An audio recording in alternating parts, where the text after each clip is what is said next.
Halo Sobat Film, kembali lagi di channel kesayangan kita dan pada kesempatan kali ini saya ingin merangkum alur cerita film Panfilov 28. Film ini tayang pada tahun 2016.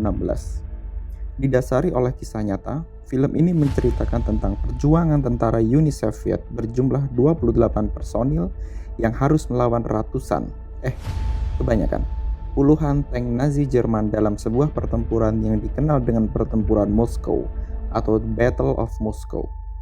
Di dalam pertempuran ini, para tentara Uni Soviet diharuskan menghancurkan tank Nazi Jerman yang akan menyerang kota Moskow. Tanpa berlama-lama, mari kita kupas filmnya hingga ke biji-bijinya. Tapi sebelumnya, jangan lupa like, subscribe, komen, dan nyalakan loncengnya supaya Sobat Film tidak ketinggalan kereta. Ketinggalan update maksudnya. Peristiwa ini terjadi pada tanggal 14 November 1941. Terlihat sekelompok tentara Uni Soviet sedang berunding untuk mempersiapkan sebuah pertempuran melawan tank para Nazi Jerman. Dalam pertempuran tersebut, seorang letnan bernama Joe memperlihatkan gambar detail sebuah tank milik Nazi Jerman. Ia menjelaskan kepada lainnya bahwa tank tersebut mampu menyeberangi danau dan mempunyai berat 60 ton. Ia juga menjelaskan bagian tank secara detail kepada lainnya, mulai dari kelebihan hingga kekurangannya.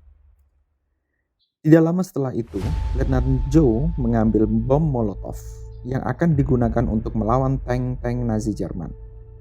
Selain itu, Letnan Joe juga memerintahkan salah seorang anggota tim, yaitu Moskalenko, untuk mencari bahan-bahan untuk membuat tank tiruan yang akan digunakan untuk mereka latihan. Singkatnya, Moskalenko mendapatkan semua bahan yang dibutuhkan dan mereka semua bekerja sama untuk membuat tank tiruan dengan bahan kayu. Setelah seharian, akhirnya tank tiruan tersebut jadi dan mereka langsung menggunakannya untuk latihan. Dalam latihan tersebut, Letnan Joe memberikan arahan bahwa mereka harus bisa tepat melempar bom ke tank Nazi dan tidak boleh telat sedikit pun. Karena jika telat, bisa saja bom tersebut meledakkan mereka sendiri. Dia juga mengatakan bahwa mereka harus memanfaatkan bom Molotov dengan baik. Di sisi lain, petinggi sedang mengadakan rapat untuk menyiapkan strategi yang akan digunakan. Kapten Combat memimpin rapat tersebut. Dia memberitahu bahwa mereka akan menghadapi 4 divisi tank dan 3 divisi infanteri. Ia juga memberitahu kemungkinan rute yang akan dilewati oleh tentara Jerman menuju kota Moskow. Ia juga mengatakan bahwa misi mereka adalah mencegah dan menghentikan musuh agar tidak melewati jalan Volokalensko yang hanya berjarak kurang lebih 100 km dari kota Moskow. Oleh karena itu, mereka harus berjuang dengan kondisi apapun untuk mempertahankan jalan tersebut supaya tidak dilewati para tentara Nazi Jerman. Mereka kemudian bergegas mempersiapkan segala kebutuhan termasuk perlengkapan yang akan digunakan. Sebelum menuju lokasi, mereka semua dikumpulkan. Kapten Combat kemudian memberikan pidato motivasi kepada para pasukannya. Kapten Combat membagi pasukannya menjadi 2, yaitu divisi senapan ke-316 akan ditempatkan di sisi kanan depan dan 50 orang divisi kavaleri akan ditempatkan di sisi kiri belakang. Mereka pun bergegas menuju lokasi. Dan singkat cerita, mereka telah sampai di Volokalensko dan mereka pun langsung membuat parit-parit. Mereka bekerja tak kenal lelah hingga pagi karena mereka harus menyelesaikannya sebelum tentara Jerman datang. Akhirnya, setelah kerja lembur, akhirnya parit-parit siap digunakan dan semua senjata telah disiapkan ke posisinya masing-masing. Malam harinya, salah satu petinggi bernama Komisaris Klochov mengabarkan markas pusat bahwa mereka belum melihat sama sekali dan masih aman-aman saja sejauh ini. Markas pusat pun meminta mereka untuk tetap waspada. Mereka juga diberitahu bahwa markas pusat akan mengirimkan artileri untuk membantu mereka. Pada jam 5 pagi, tentara Nazi Jerman terlihat sedang mempersiapkan diri untuk menyerang pasukan Uni Soviet. Mereka ternyata sudah tahu bahwa ada pasukan Uni Soviet yang sudah bersiap di Volokalensko. Mereka terlihat menyiapkan artileri yang akan ditembakkan ke pasukan Uni Soviet. Setelah semuanya siap, artileri pun segera ditembakkan. Para pasukan Uni Soviet pun hanya bisa berlindung di parit-parit yang mereka buat. Dirasa serangan artileri sudah dapat menghancurkan tentara Uni Soviet, tentara Jerman pun bersama tanknya bergerak maju. Tentara Uni Soviet yang mengetahui hal itu bergegas bersiap di posisinya masing-masing. Setelah mendapatkan koordinat musuh, artileri Uni Soviet mulai menyerang tentara Jerman. Karena merasa terpojok, tentara Jerman meminta bantuan udara.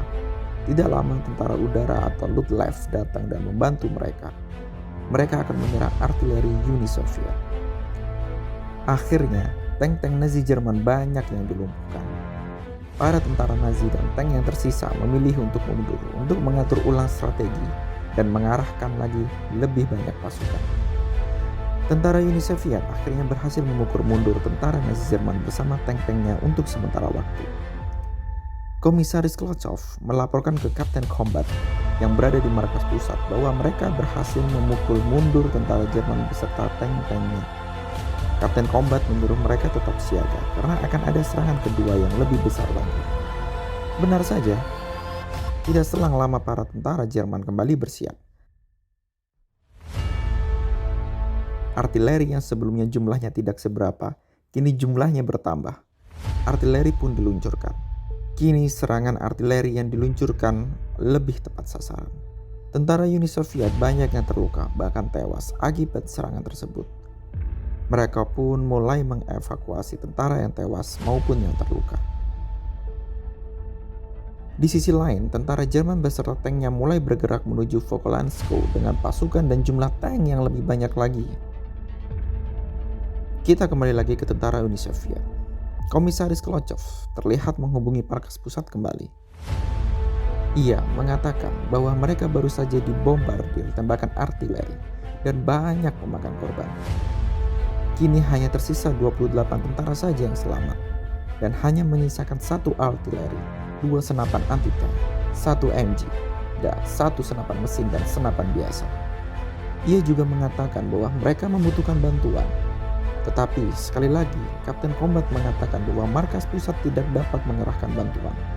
Ia pun diberitakan untuk tetap berjuang meskipun dengan pasukan yang sedikit dan persenjataan yang terbatas. Kini mereka akan berjuang mati-matian untuk menghadapi serbuan tentara Jerman bersama tanknya yang sudah jelas jumlahnya lebih banyak dari mereka. Sebelum bertempur, seorang tentara bernama Dani terlihat sedang berdoa. Ia meminta kepada Tuhan untuk diberikan kekuatan dan perlindungan. Singkatnya, tentara Jerman sudah mendekat ke lokasi mereka. Pertempuran pun dimulai. Tembakan senapan anti-tank dari tentara Uni Soviet ditembakkan dan tidak lama dibalas oleh tank tentara Jerman dan akhirnya terjadilah pertempuran brutal di antara mereka. Meski hanya menggunakan senjata seadanya, para tentara Uni Soviet sejauh ini dapat memberikan perlawanan yang sengit. Mereka berhasil menghancurkan banyak tank tentara Jerman. Namun, jumlah tentara dan tank tentara Jerman yang banyak membuat mereka mulai kehabisan amunisi.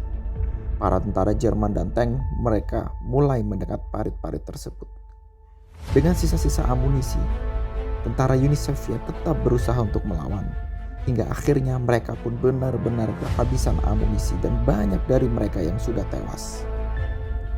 Kini mereka yang tersisa hanya bisa bersembunyi di parit-parit saja dan tinggal menunggu kematian menjemput mereka.